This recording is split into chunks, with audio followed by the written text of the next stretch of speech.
Bertemu kembali rentasan berita edisi 1532. Saya Zawaz Yusof, 3 paparan utama malam ini. Bersaralah, beri peluang kepada orang lain. Antara istita'ah dan subsidi kerajaan. Ini bukan negara hutan rimba.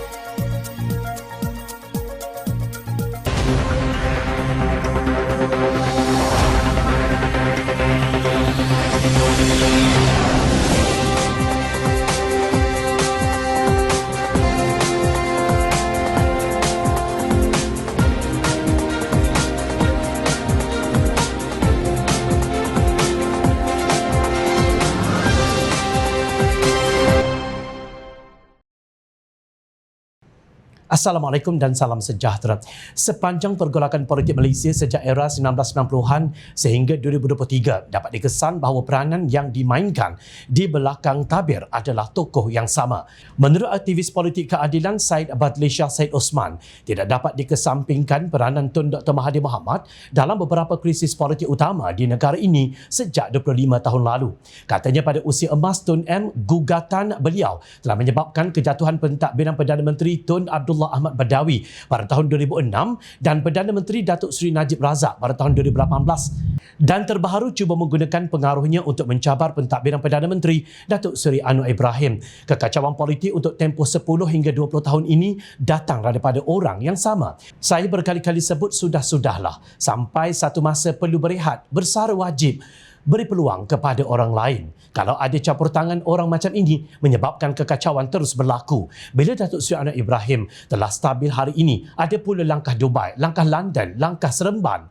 Macam-macam langkah, pusing balik perancangannya orang yang sama. Katanya dalam satu kenyataan mengenai keputusan Presiden UMNO Datuk Seri Dr. Ahmad Zahid Hamidi bersama Pakatan Harapan PH membentuk kerajaan perpaduan dan kini cuba diputar balikkan oleh pembangkang untuk bersama mereka melakukan tebuk atap pula. Syed Badli Shah berkata Ahmad Zahid Hamidi mempunyai pertimbangan yang mulia dalam hal berkenaan, iaitu mengutamakan negara berbanding jawatan politik. Kalau kita lihat kerajaan PH tumbang pada tahun 2020, ditubuhkan kerajaan tebuk atap di mana Datuk Seri Ahmad Zahid waktu itu. Beliau bersama kumpulan ini membentuk kerajaan, membawa kekuatan UMNO. Saya percaya harapan Zahid mahu bawa kestabilan politik.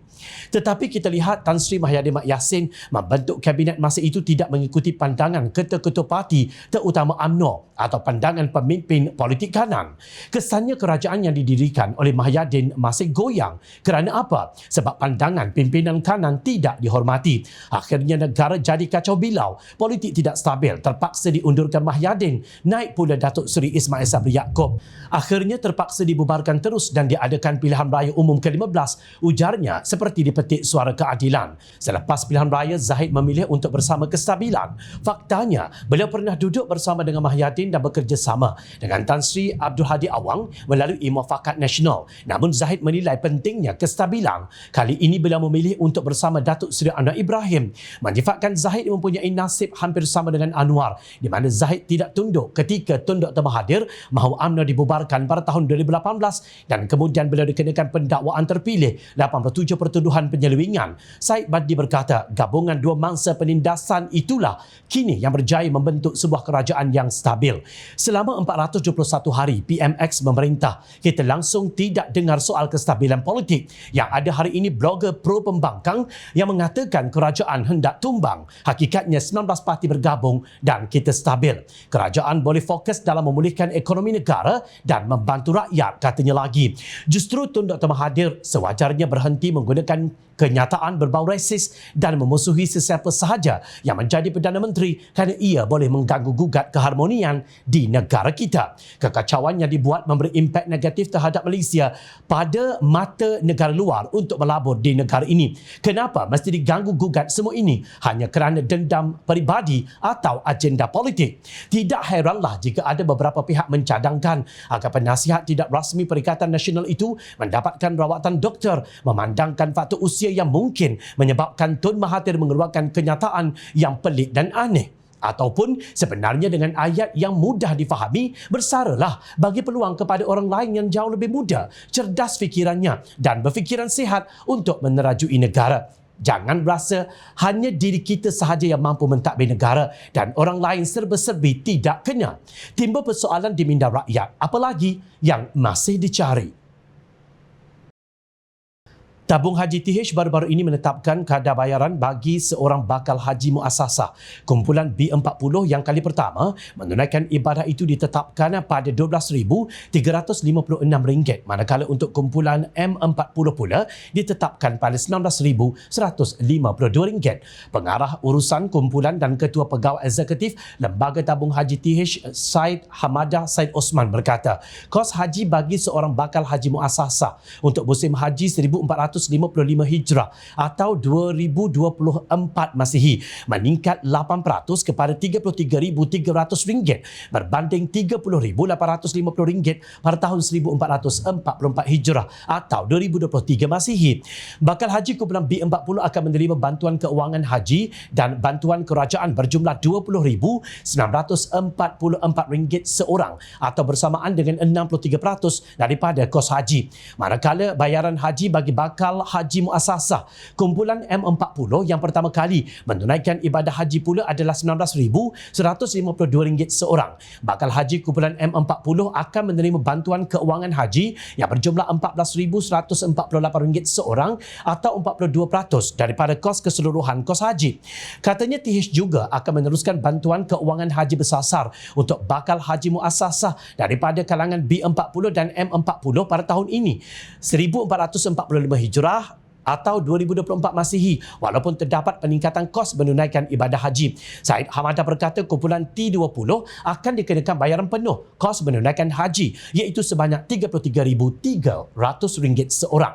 Katanya perbelanjaan atau kos menunaikan haji meliputi seluruh rantaian perkhidmatan haji. Ini adalah termasuk penginapan, penerbangan, sajian, visa, perkhidmatan semasa di tanah air dan di tanah suci termasuk operasi masyair, pengangkutan, kos pengurusan kebajikan serta kesihatan jemaah haji dan lain-lain kos operasi.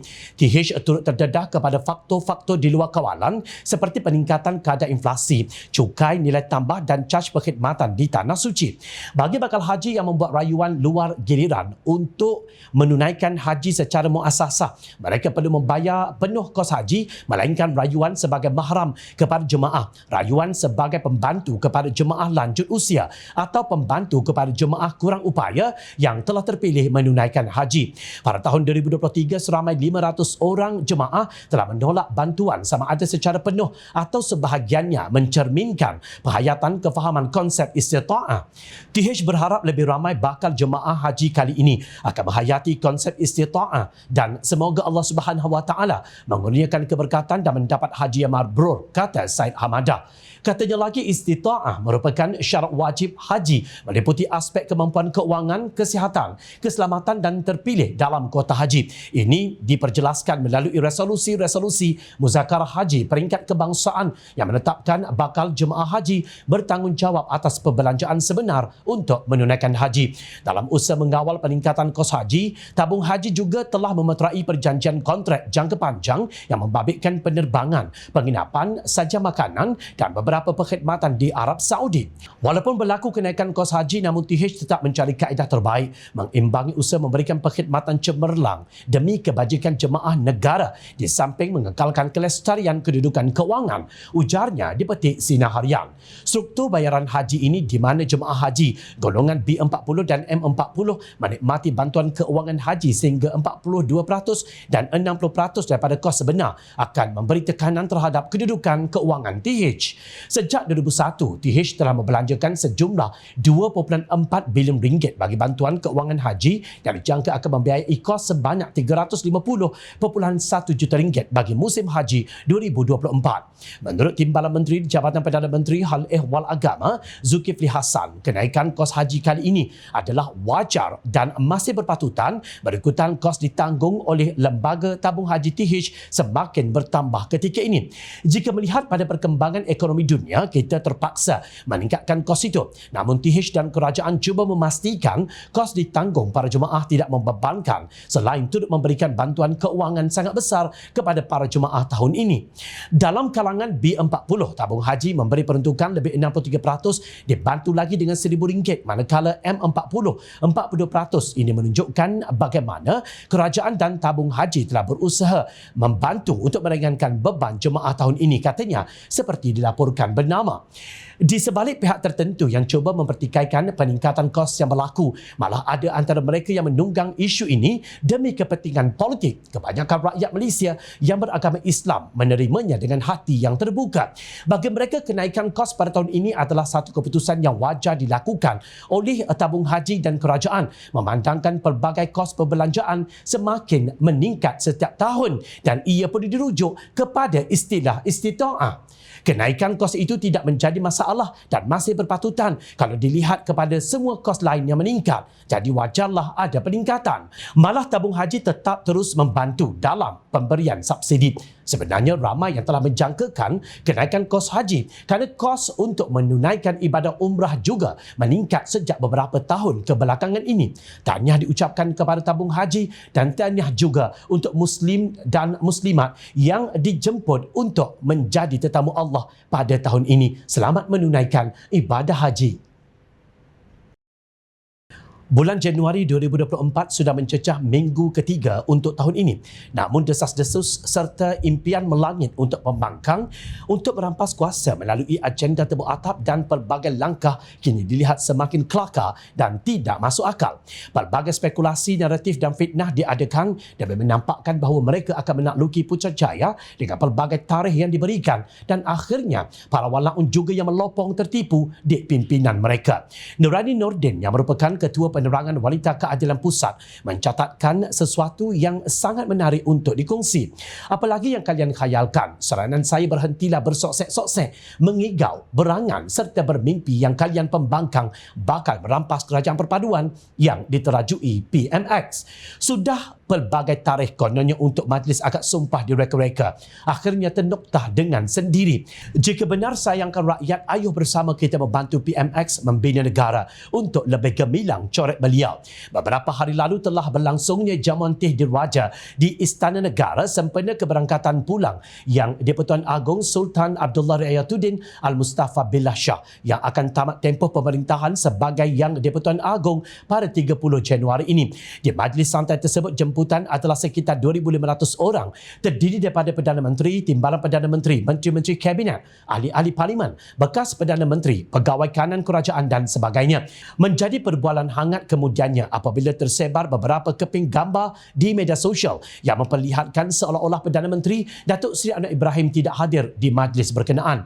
Ia berikutan gambar yang disebarkan itu memaparkan Yang di-Pertuan Agong duduk di meja utama bersama antaranya Tun Dr. Mahathir Mohamad dan isteri serta Tan Sri Mahyadi Mak Yassin juga bersama isterinya. Sebahagian besar gambar itu turut disertai dengan soalan mana pergi Perdana Menteri dan ini dengan segera mencetuskan pelbagai spekulasi kononnya sesuatu yang mengejutkan bakal berlaku dalam negara selepas ini. Sebelum itu pula semakin hangat sejak pagi Ahad tersebar juga spekulasi di media sosial dan grup WhatsApp kononnya Yang di-Pertuan Agong akan memanggil 222 ahli parlimen dalam majlis jamuan teh diraja untuk bertanya berkaitan pertukaran Perdana Menteri. Lantas apabila tersebar pula gambar ketiadaan Anwar di meja utama bersama Yang di-Pertuan Agong, riuh rendahlah petang itu kononnya pertukaran Perdana Menteri akan segera menyusul. Aduh, tak habis-habis nampaknya golongan mereka dengan kegilaan tak berkesudahan dalam menaruh harapan kerajaan akan bertukar tangan. Kelakar pula boleh difikirkan, kemarut sangat macam orang gila talak dan nak buat cina buta. Matlamat dilihat telah menghalalkan cara.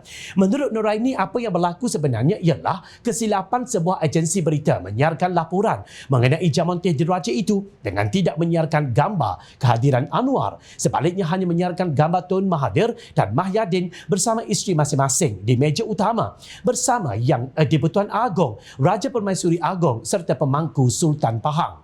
Laporan berkenaan lalu mencetuskan gambaran kononnya seolah-olah Anwar tidak hadir dan gambar itu pula dengan cepat disebarkan melalui pelbagai platform media sosial. Anwar dan timbalannya Datuk Seri Ahmad Zaid Hamidi sebenarnya hadir dalam jamuan teh berkenaan, malah sempat mengiringi Yang di-Pertuan Agong bersalaman dengan sebahagian tetamu. Oleh kerana jamuan teh itu adalah majlis santai, bila-bila boleh keluar dan pergi, ditambah kebetulan Perdana Menteri ada program lain di Kelang, maka beliau memohon keizinan untuk pulang lebih awal, jelas Nuraini. Hakikatnya tiada apa-apa isu pun sebenarnya. Bahkan dalam Facebook Istana Negara sendiri dipaparkan gambar kehadiran Anwar dan ketika beliau mengiringi Yang di-Pertuan Agong bersalaman dengan para tetamu yang hadir. Isu yang ada cuma kerana walaupun tidak habis-habis dengan mimpi dan igawan bahawa kerajaan akan bertukar sebelum keberangkatan pulang Yang di-Pertuan Agong ke Pahang. Gunalah logik akal sikit, mana pernah berlaku pertukaran Perdana Menteri melalui majlis jamuan teh sahaja. Ini bukannya negara hutan rimba. Mahu tukar kerajaan ada prosesnya dan cara paling masuk akal ialah melalui usul undi tidak percaya di Parlimen. Kalau tidak berani membawa usul tidak percaya di Parlimen, tidak usahlah sembang kencang bercita-cita mahu menukar kerajaan. Muhasabahlah diri kalian. Berapa sokongan yang dimiliki, bahkan jauh lebih bermanfaat jika blok pembangkang ketika ini bersama-sama kerajaan membina negara. Nescaya itu lebih menggembirakan rakyat daripada tidak habis-habis berkhayal sambil mereka-reka cerita palsu yang semata-mata hanya untuk menyedapkan hati sendiri. Ingat, rakyat sentiasa memerhati. Jom Channel mengucapkan jutaan terima kasih kepada para penyokong dan kepada yang berminat untuk memberikan sumbangan bagi membolehkan kami meneruskan perjuangan menyampaikan berita yang benar. Sumbangan boleh dibuat melalui akaun bank yang tertera. Seluruh rakyat kami sampaikan demi negara tercinta. Teruskan bersama kami di Jom Channel untuk mendapatkan berita politik tanah air. Saya Zawaz Yusof. Assalamualaikum, salam sejahtera. Kita jumpa lagi.